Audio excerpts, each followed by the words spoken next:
So after 40, you may have noticed that you're maybe a little bit slower, you're a little bit stiffer, you're maybe not as sharp as you once used to be. Even if you're going to the gym, hitting the weights, which is great, hitting that treadmill, hitting up the elliptical, getting some cardio equipment, that all is well and good. But I bet there's a part of your training that's missing, and that is training for speed. So if you're asking, why do I need to train for speed? What's so important about that? Well, as we age, we're talking about muscle fibers. The first type of muscle fiber to go or degrade as we get older are the type 2A muscle fibers. Those are fast twitch muscle fibers. So those are responsible for speed, power, agility, change of direction, athletic movements, things like that. So those are the first things that start to go as we age. Even if we are hitting the weights, going in the gym, if we're not training for speed specifically, those type of movements or lack of those type of movements can start encroaching on our quality of life as we get older. And that's what we don't want to do. We want to improve our quality of life as we get older. And this type of training or incorporating this speed into our training can really help with that as we get older. So now you have an overall understanding of what fast twitch muscle fibers are, why they're important, why you may want to be training for speed, why that can improve your life as we get older. But you might be thinking to yourself, I'm not an athlete. Why do I need to strengthen my fast twitch muscle fibers, or why do I actually need to train for speed? Well, a good example I like to give is if you are walking down the street and you trip on something, when you catch yourself, that brace of catching yourself and that quick reaction to what has happened to you, you're using your fast twitch muscle fibers. So that can actually stop you from hitting the ground hard. And it really helps you react to the world around you and things that might happen to you within your environment. So as we get older, 60, 70 and up, a big problem with that age group is falling and dealing with those falls. And you can kind of mitigate that risk getting older by staying strong, keeping those fast twitch muscle fibers nice and strong, as well as keeping your overall body nice and strong too. So this is something you can incorporate into your training. I'll show you how to do that in just 1 minute. There are a lot of ways to train for speed specifically, but I'm gonna go over one mode of exercise today because it's near and dear to my heart because I have that Muay Thai background, and that mode of exercise is shadowboxing. Okay, that's what I'm gonna go over today. It's a low impact form of exercise that's great for overall full body conditioning, as well as it's great in warm-ups, it's great in workouts.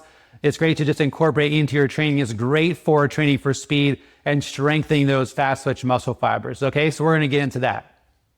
So today we're talking about shadowboxing. We're gonna get into a couple different things, okay? I'm gonna go over the basics of shadowboxing, how to get set up, and tips and tricks on techniques and how to learn shadowboxing really quickly so you can go right after this video, you can start your shadowboxing practice and really get that injected into your training. And I'll also show you different methods of using and incorporating shadowboxing into your training so you can get a little bit more conditioning. You can have full workouts in shadowboxing. You can add resistance to shadowboxing. So you can use all of these methods into your next training session or your training sessions going forward.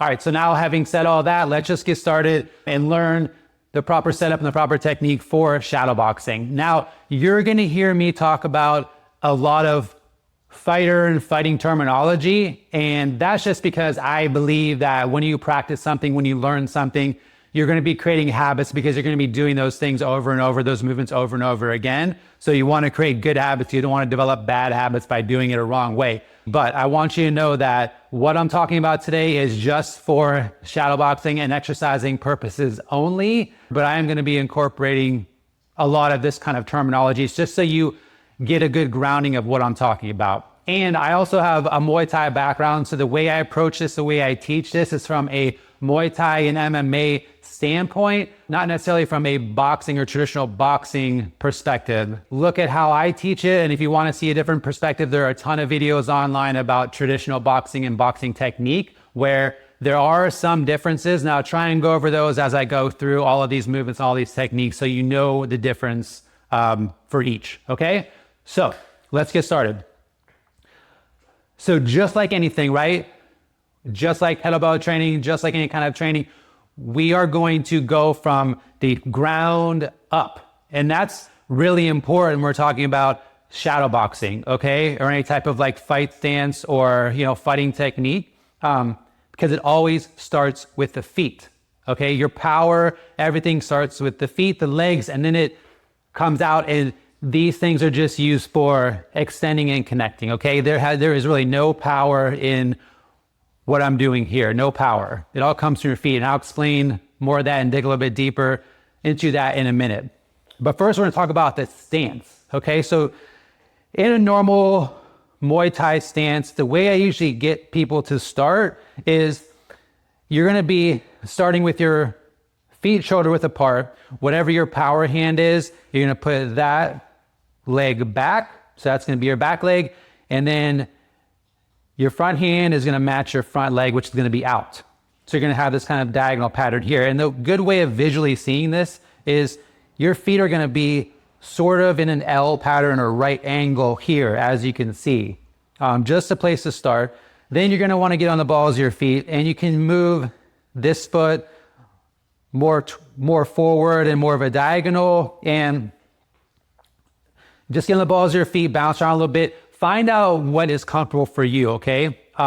You'll get to know what's more comfortable for you. Everybody has a little bit different variation, a little bit nuance to their fight stance. So you just want it to be here. You just want it to be a nice, strong base, not too wide, not too narrow, similar to all the other things we talk about. Shoulder width apart, nice, strong base. The important thing here is that you want this air in here. And the reason for that is if you're too much here, you can see that I'm really off balance and I can just get knocked over really easily. It's not a strong foundation.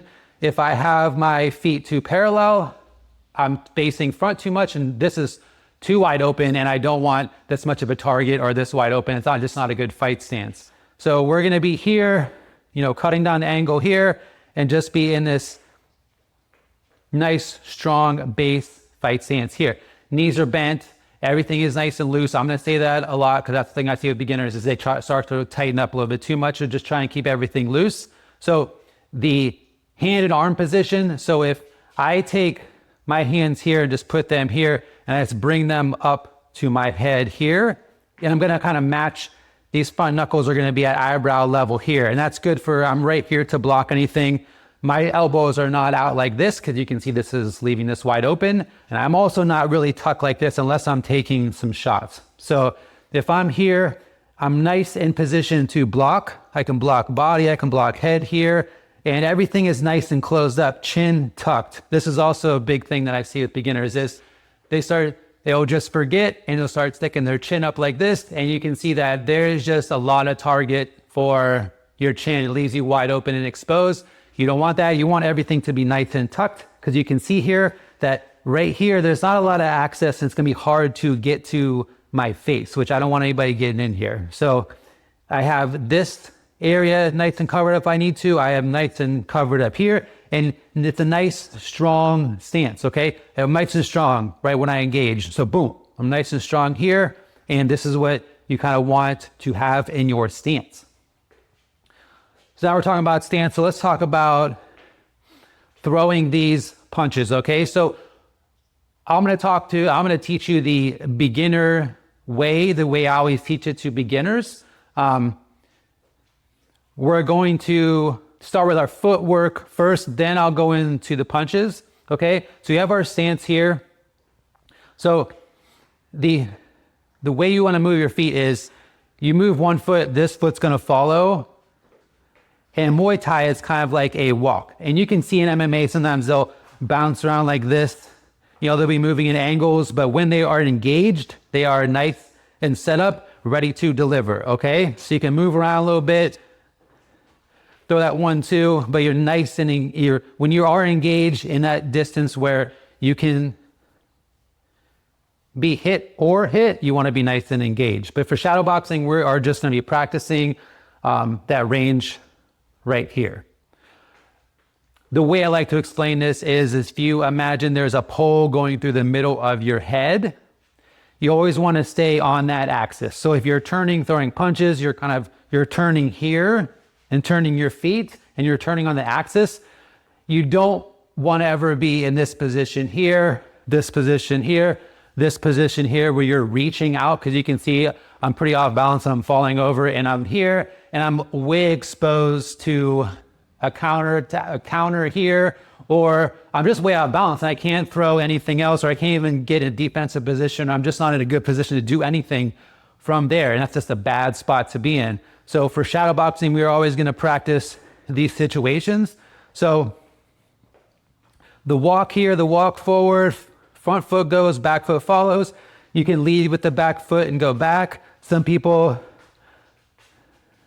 I tend to lead with the front foot when I go back, but as you can see, I am never crossing over like this or crossing over like this. So you can see crossing over like this, now I'm in a bad position. If I'm crossing over like this, now I'm in a bad position. So I always keep that air in between my legs here, and I'm moving forward like this. And you're gonna wanna practice this walk a little bit to get used to it, because kind of a rhythm. You can see him kind of like bouncing nice, trying to stay nice and loose, nice and loose, nice and loose. You know, it's kind of a rhythm and a tempo, and that's a great thing about shadow boxing. It's great for speed, it's great for conditioning, it's great for coordination, agility, rotation, speed, power, you know, all of those things, all of the above. It's great for all those things. So you want to stay nice and loose.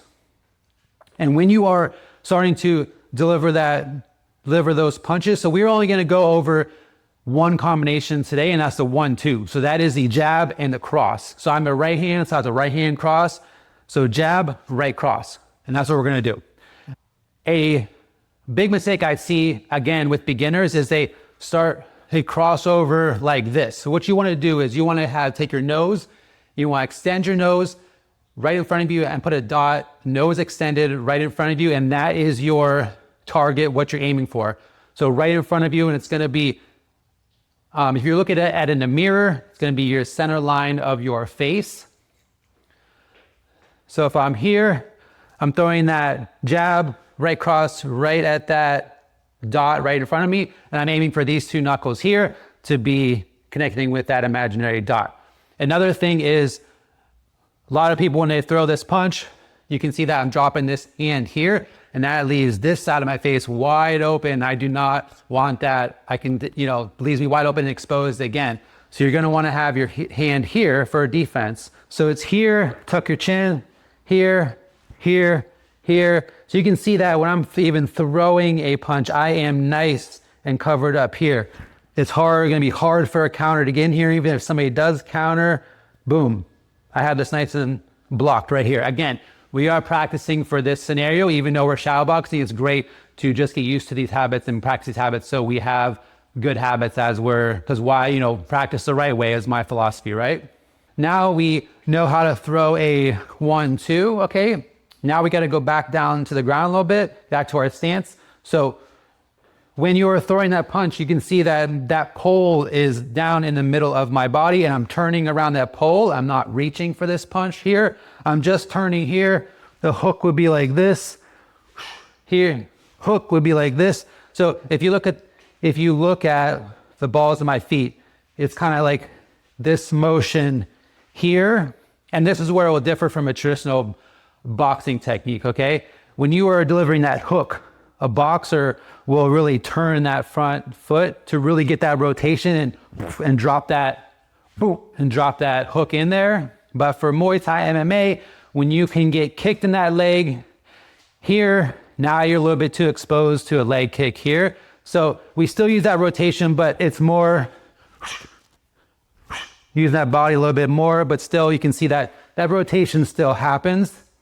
The back foot here, that's the motion, okay? That's what you want to be doing with your feet, because that's where the power comes from. So again, like I said, these just connect. If I tried to punch with just these muscles here, my back muscles, I'm not really going to be getting any power here. It's really like if I can demonstrate that visually for you, it is coming from the legs and then boom, and then it just delivers that blow. But that power, that energy is coming from my legs, coming up through my body, and then it's just delivering and connecting with my hands, okay? That's how that works. So that's why you want to have that technique in your legs, because that's going to be delivering the power.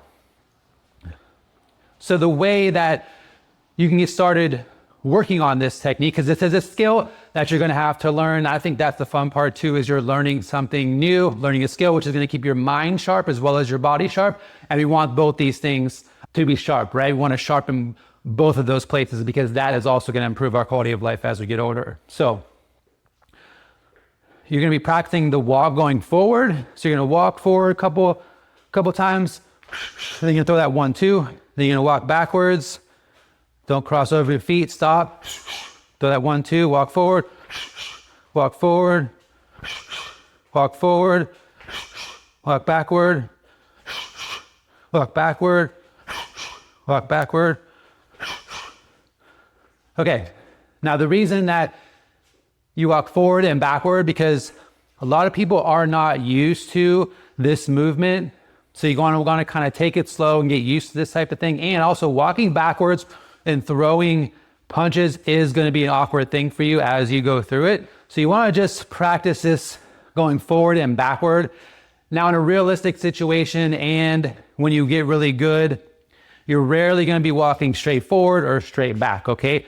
If you watch boxing matches, UFC matches, Muay Thai fights, you'll see a lot of this, especially in MMA, you'll see a lot of the angles. Like they're going to be using, and then they're going to be getting out of there, using their angles, coming around. They're rarely going forward and straight backward, because that's how you can really get a lot of these punches in, is by, you know, using your angles, pivoting,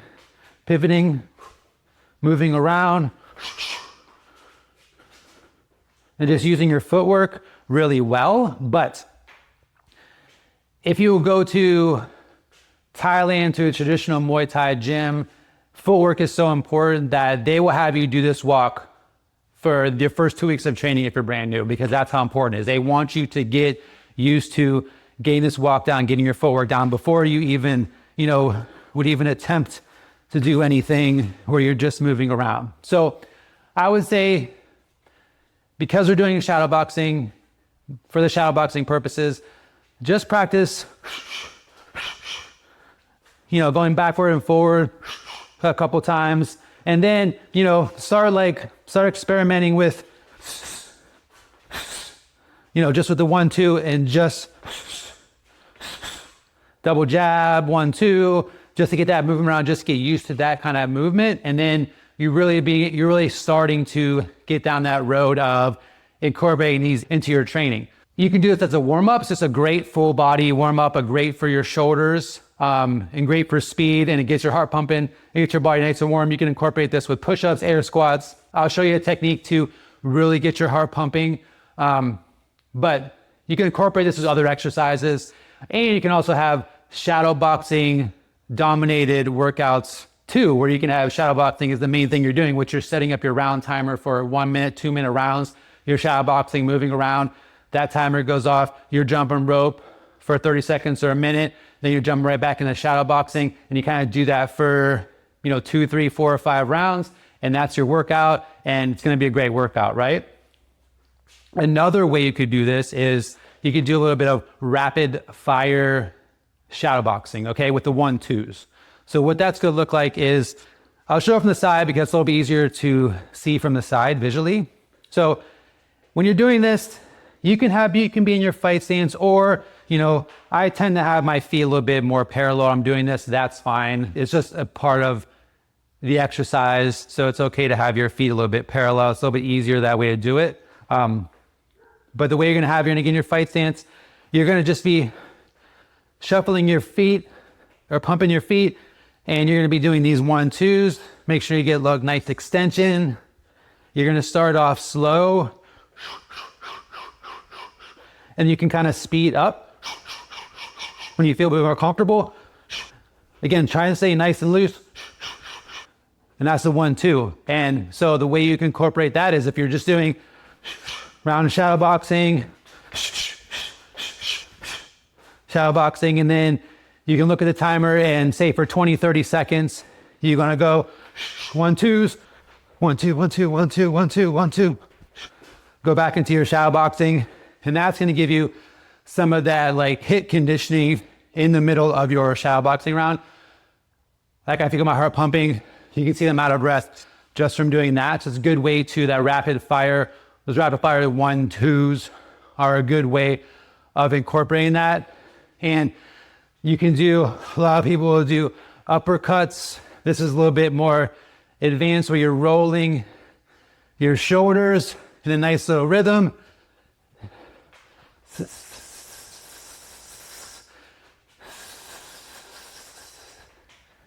Nice and loose. So try to remember to, again, stay loose. The tip here is sometimes you want to just shake it out.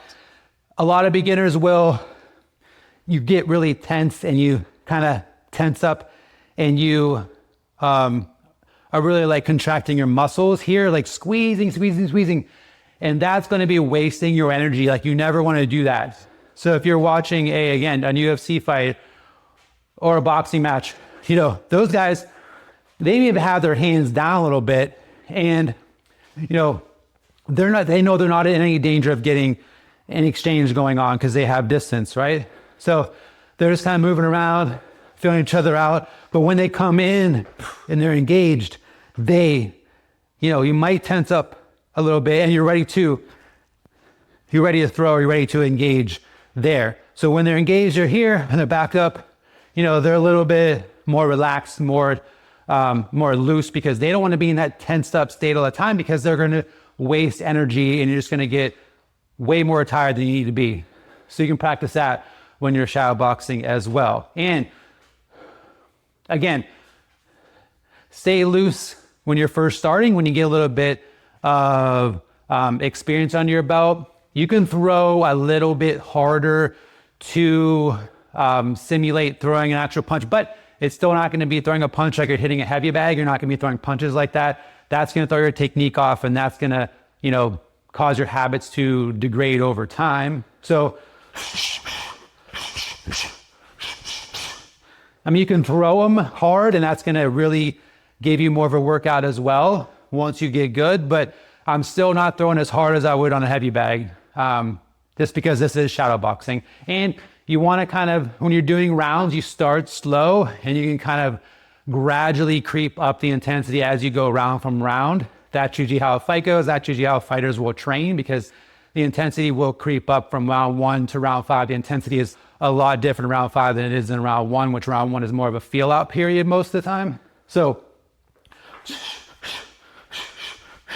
but for now, just stay nice and loose. You can make a fist. You can have like a kind of like a loose fist here. Some guys will just have their hands out.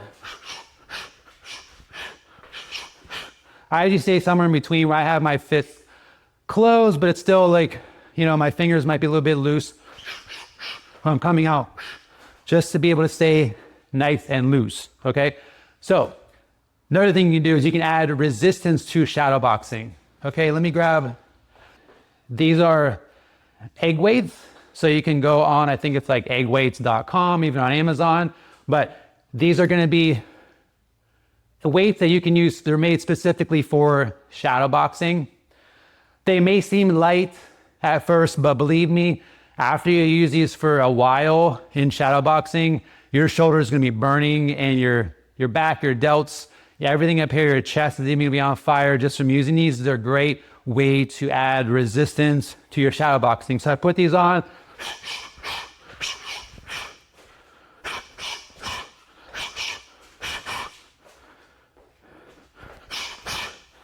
And I'm just shadow boxing with resistance here. It's a great way of doing that. Now, if you don't have egg weights, but you have some plates. Now, I don't have 2.5 pound plates. These 5-pound plates might be probably too heavy to use for shadow boxing. You want to use a lighter weight, like 2.5 pound plates would be probably best. But you can put your fingers here, kind of like you're making a fist, hold the plates.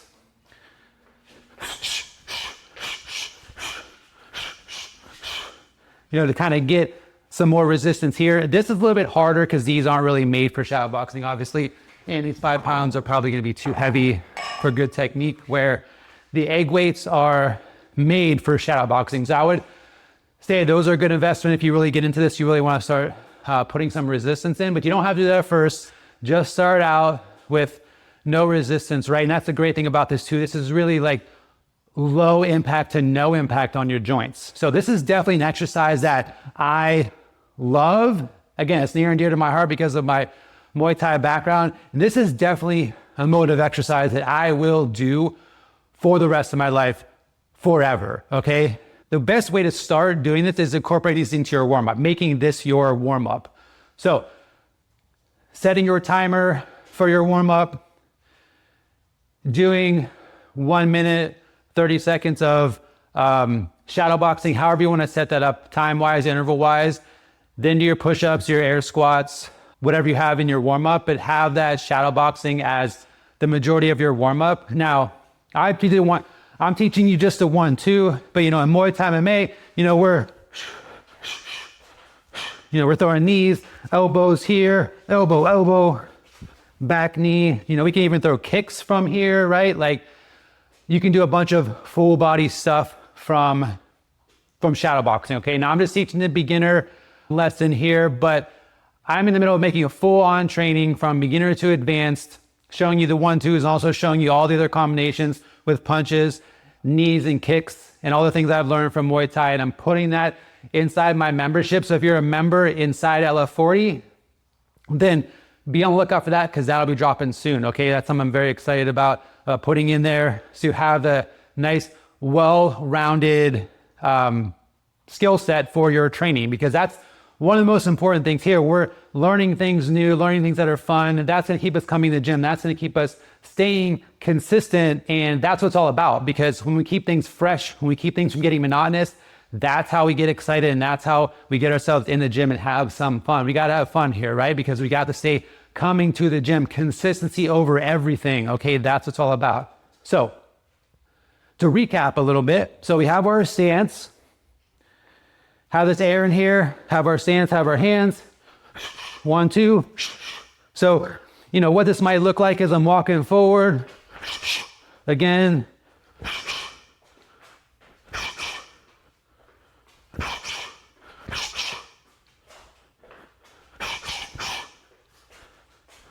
moving around a little bit, get my walk, move around, here we go, little double jab, over,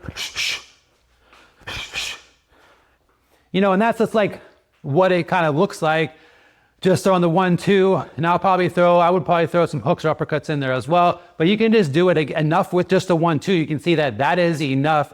Get those fast switch fibers nice and strong, training for speed, making sure just moving in general is better. Now there's other things that you can use to train for speed, like I was saying.